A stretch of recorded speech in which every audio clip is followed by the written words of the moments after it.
আসসালামু আলাইকুম রহমতুল্লাহ। জামাত ইসলামের আমির ডাক্তার শফিকুর রহমান নাকি বিএনপির সাথে মির্জাফরি করেছে। আপনাদের সামনে আজকের একটি গুরুত্বপূর্ণ বিষয় নিয়ে হাজির হয়েছে এবং দেখতে থাকুন পুরো ভিডিও চিত্র। খুবই গুরুত্বপূর্ণ, খুবই তাৎপর্যপূর্ণ একটি বিষয় আপনাদেরকে জানাতে এসেছি।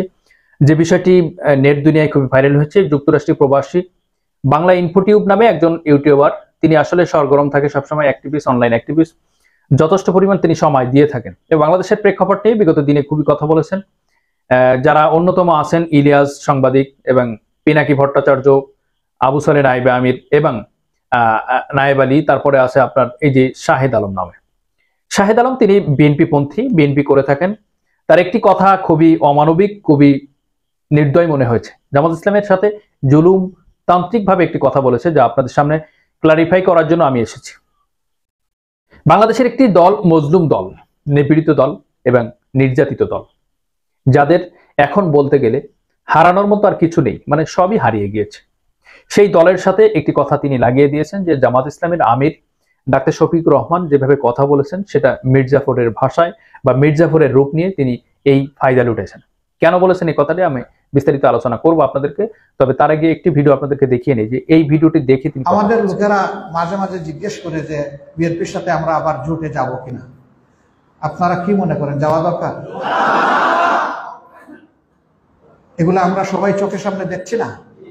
আজকে যদি একজন রিকশাওয়ালা, সম্মানিত ভিউয়ার্স, এই ভিডিওটি আপনারা দেখেছেন। এখন আপনি বলেন যে জামাত ইসলামের অফিসিয়াল কোনো বক্তব্য দিয়েছে, অফিসিয়াল কোনো ফেসবুক ভেরিফাইড পেজ থেকে বা তাদের ওয়েবসাইটের মাধ্যমে বা তাদের বক্তব্য দিয়ে বা তারা নোটিশ জারি করেছে বা কোনো সাংগঠনিকভাবে আনুষ্ঠানিকভাবে কোনো বিষয় তারা নিশ্চিত করেছেন এই বিষয়টি?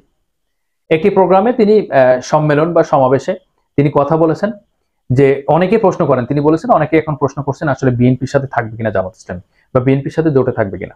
তা তিনি যে কথা বলেছেন, আসলে এই বিষয়টি আপনারা কি বলতে চাচ্ছেন? আপনারা কি বলতে চাচ্ছেন যে আসলে জোটে যাওয়া ঠিক হবে না না হবে, এটার বিষয়ে আপনারা বলেন। তা বেশিরভাগ মানুষ সেখান থেকে, বেশিরভাগ মানে 100% মানুষ সেখান থেকে বলেছেন না, বিএনপির সাথে কোনো প্রকার জোট করা যাবে না। এ বিষয়ে আমি আপনাদেরকে আরেকটু বিষয় ক্লিয়ার বলি। জামাত ইসলামী যখন নিপীড়িত হয়েছেন, নির্যাতিত হয়েছেন, তারপরে তাদেরকে জুলুম করা হয়েছেন, খুন করা হয়েছেন, গুম করা হয়েছেন, তাদেরকে এলাকা থেকে বিতাড়িত করা হয়েছে, দেশ থেকে ত্যাগ করে দেওয়া হয়েছে।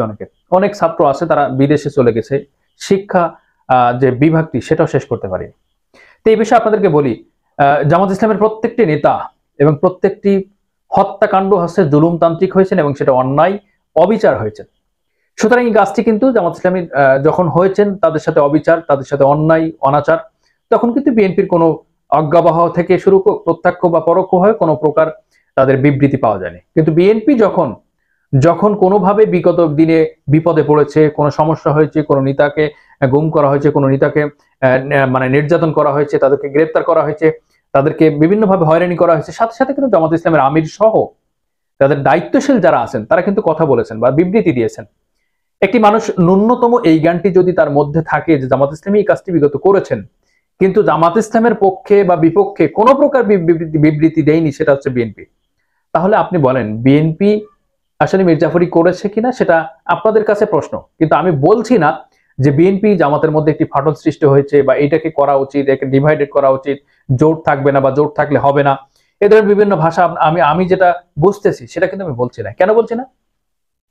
অফিসিয়ালি জামাত ইসলামের আমির কিন্তু এই কথাটি বলেনি। তিনি একটি প্রোগ্রামে অনেকের কাছে মতামত চেয়েছে বা অনেক প্রশ্ন করেছেন, অনেকেই ব্যক্তি প্রশ্ন করেছেন এর আগে আসলে আপনারা কি করবেন, এখন জামাত ইসলাম কি বিএনপির সাথে জোট করবেন না আসলে আপনারা এককভাবে নির্বাচন করবেন, এই বিষয়ে কিন্তু এই বিষয়ে কোনো সাধারণ সিদ্ধান্ত বা জেনারেলি কোনো বিষয় আমরা কিন্তু এখনো জানতে পারিনি।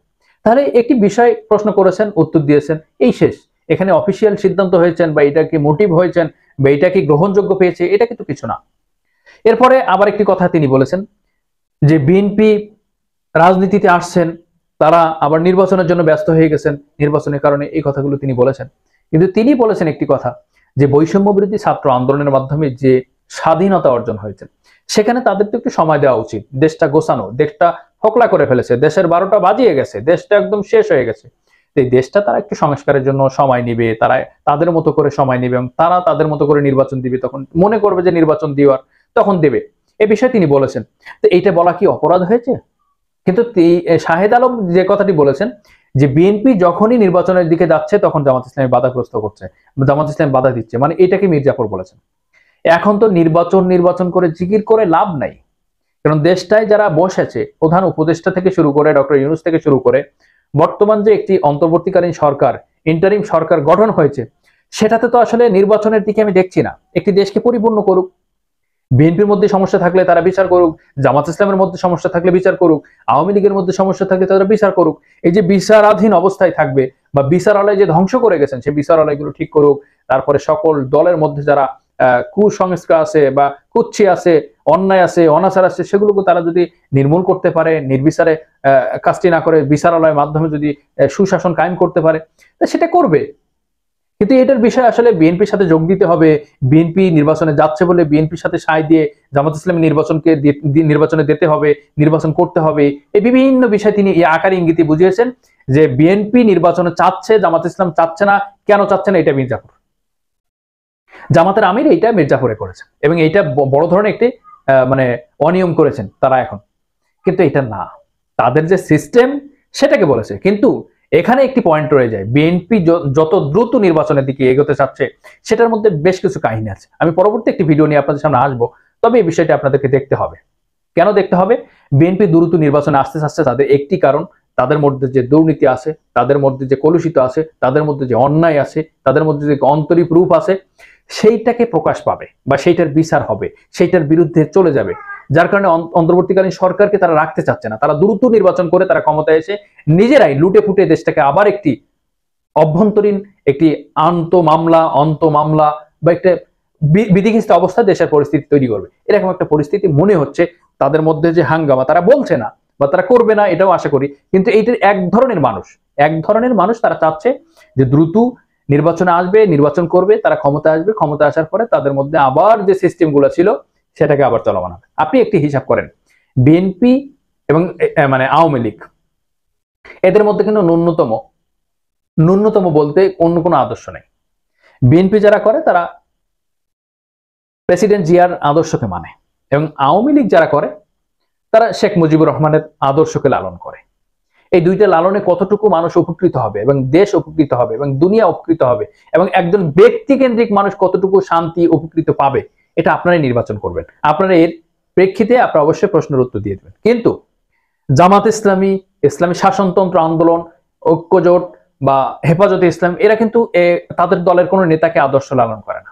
জামাত ইসলামী এবং অন্যান্য ইসলামিক পন্থী দল যারা আছে, তারা কিন্তু একমাত্র রসুল পাক সাল্লাল্লাহু আলাইহি ওয়াসাল্লামের আদর্শকে ধারণ করে, এবং সেই আদর্শকে ধারণ করা মানে বাংলাদেশের মধ্যে কলুষিত, অন্যায়, অবিচার এগুলো থাকবে না। একটি সুশাসন, ইসলামিক অনুশাসন কায়েম হবে, বা সেই সৎ লোকের আইন এবং অসৎ লোক থেকে দূরে বের হয়ে যাওয়া, এরকম একটা পরিস্থিতি আসবে। কিন্তু এইটাকে যখন দীর্ঘমেয়াদী হয়ে যাবে, নির্বাচনকে যখন যত দেরি হয়ে যাবে, নির্বাচন যত দেরি করতে চাইবে মানুষ, বা নির্বাচন কেন্দ্রিক যত সমস্যা হয়ে যাবে, জটিলতা আসবে, যত দেরি হবে তত বিএনপির পক্ষে ক্ষতির দিকটা দেখছে বিএনপি, বা বিএনপির অনেক বুদ্ধিজীবী আছে, তারা এই বিষয়টি খুবই ঘাটাঘাটি করে দেখছে যে আমরা যদি সময় ক্ষেপণ করি তাহলে আমাদেরকে একটু মানে ক্ষতির দিকে যাচ্ছে বা এটা আমার ক্ষতি হচ্ছে। তারই ধারাবাহিকতায় এই শাহেদ আলম ভাই তিনি বলেছেন যে জামাত ইসলামী এখন মির্জাফরের রূপে বাংলাদেশে এসেছে, এবং তিনি আরেকটি কথা বলেছেন যে জামাত ইসলামী ফিরবে জানি, কিন্তু মির্জাফরের বেশে ফিরবে এটা জানতাম না। খুবই দুঃখজনক ব্যাপার। কিন্তু এই কথাটি বলেছেন, এটা একটি জুলুম করেছেন।